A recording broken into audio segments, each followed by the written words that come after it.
เฮาหยังได้โตอีหยังมาเด้ไปคุบอีหยังมาแล้วนี่นะเห็นบ่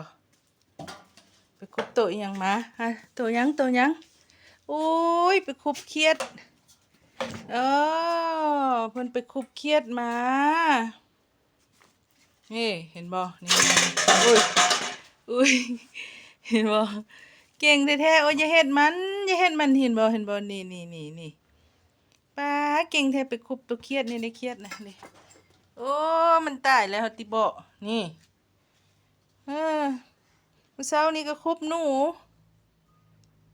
บัดนี้ไปคุบเครียดใส่หมาแล้วบัดนี้2โตเพิ่นน่ะสร้างอยู่ได้จกๆคนๆก็ฮะบ่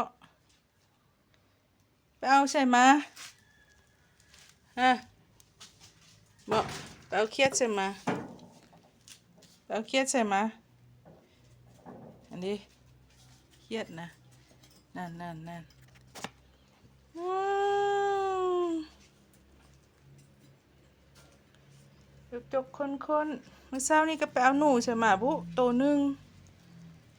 สร้างอยู่ได้2โตเพิ่นน่ะฮะ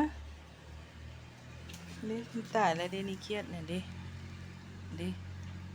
โอ้อีต้นมันปล่อยมันแม่ไปคุบใส่หมานี่น่ะฮะกี้เอ้ยดิขาหักละบ่กวนมันบ่คุบมันปล่อยไว้ปล่อยมันไว้ปล่อยมันบ่คุบมันเด้อเห็นบ่คุณดูนะมันบ่แล้วอยู่นะมันไปลีอยู่ไหนให้ยังสิไปคุบเอามันอยู่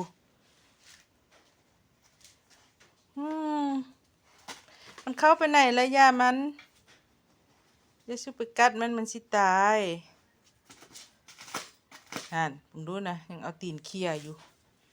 กี้เอ้ย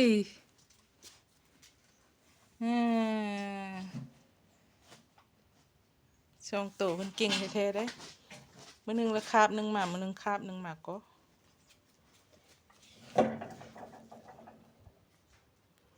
บักอ้วนเอ้ยยามันเข้าในหันแล้วอย่าไปเอามันออกมาเด้อมันสิตายเด้อเห็นบ่นี่ไปเคลียร์อยู่หั่นนี่มันเข้าในหันแล้วออกบ่ได้แล้วเอาบ่ได้แล้วอย่าไปกวนมัน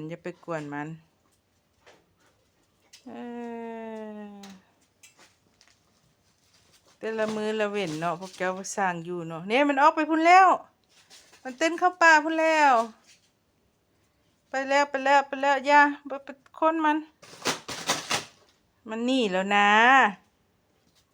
มันไปพอแห้งแล้วออกมา